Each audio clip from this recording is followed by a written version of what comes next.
as a faithful member of the party and as a dogged supporter of this government, I will only make a plea that Mr. President should look at any minister of the government of the Federation, any of your appointee, is found to be interfering with the administration of the party, which is the platform on which you find your legitimacy as a president.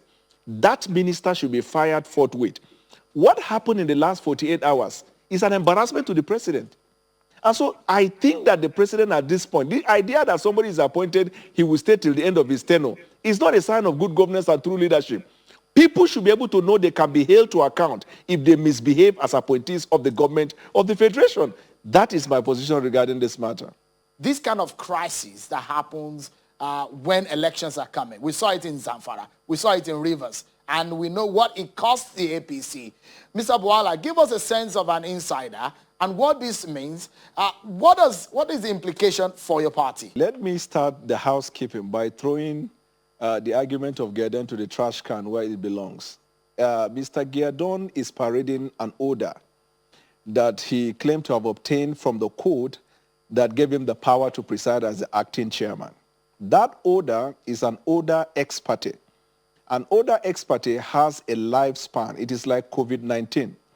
No matter how effective COVID-19 is, if it doesn't kill you before 14 days, it must leave you after 14 days. That is the lifespan of COVID-19. And so Gideon's operation is like COVID-19 to the party. However, because it could not kill the party, the ex parte has outlived its usefulness. And secondly, even from the face of the order, there is a date that the court fixed, the date upon which the interlocutory application will be taken. That date has since elapsed, which is sometime in March. So that order does not exist. It is not more than newspaper that they use in carrying akara. Now, that is one. So he lacks the legal capacity to parade himself as the acting chairman, even from the perspective of the order that he's parading. Now, secondly, let me take you to the point of Obaseki. Obaseki, if you give a strict interpretation of Article 21 of our party, Obaseki stands expelled from the party. Now, I'm not talking about political consideration. I'm talking about strict application, because Article 21 says, where a member of the party fails to use all the available internal mechanisms of the party to resolve dispute and goes to court, the evidence of his filing the matter in court stands expelled automatically. So it gives no room even to NWC to sit and discuss whether or not to agree or not to agree to his expulsion. He stands expelled. Now let me move to the issue of Comrade Adams Oshiomhole. Without prejudice to his right to hear from his lawyer and then to go on appeal to the Supreme Court, this matter is straightforward and can be dealt with, and he will be back in his office in less than 24 hours. And let me give you this. The court, High Court, made an order that there was a suspension in his ward and that suspension is valid.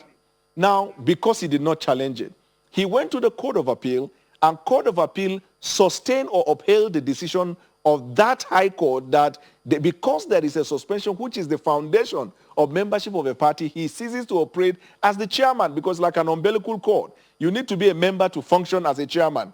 All that Comrade Adams Oshiomhole needs to do now is for the executive members of his ward, consequent on the order or the judgment of the Court of Appeal, which has established their sanctity and their power, all they need is to sign a resolution recalling Comrade Adams Oshiomhole back into the party. The said resolution should be served on National Working Committee. Upon receipt of that resolution, Comrade Adams Oshiomhole stands returned into his position, because all of the judgment of the court is hinged on that suspension. And the court does not have power to stop the executive from recalling him.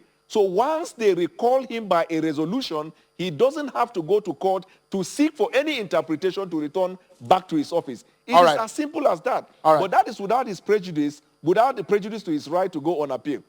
This is a fact as it stands. Now, generally as a political party, tomorrow we are going to issue a world press conference. We are going to issue a statement. If the party does not, take it upon itself to be consistent and to resolve some of these problems that are coming here and there. Take, for example, Gideon. Gideon is operating from certain instruction from a quarter that is giving him the assurances that he will be made the national chairman.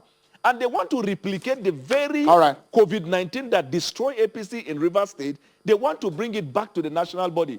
We will not, as party members, so Mr. Bwala, of the party. No, there is at the party level, like I gave you my own beat in terms of legal position. In less than 48 hours, Oshomole can come back. So the controversy around there will not be there.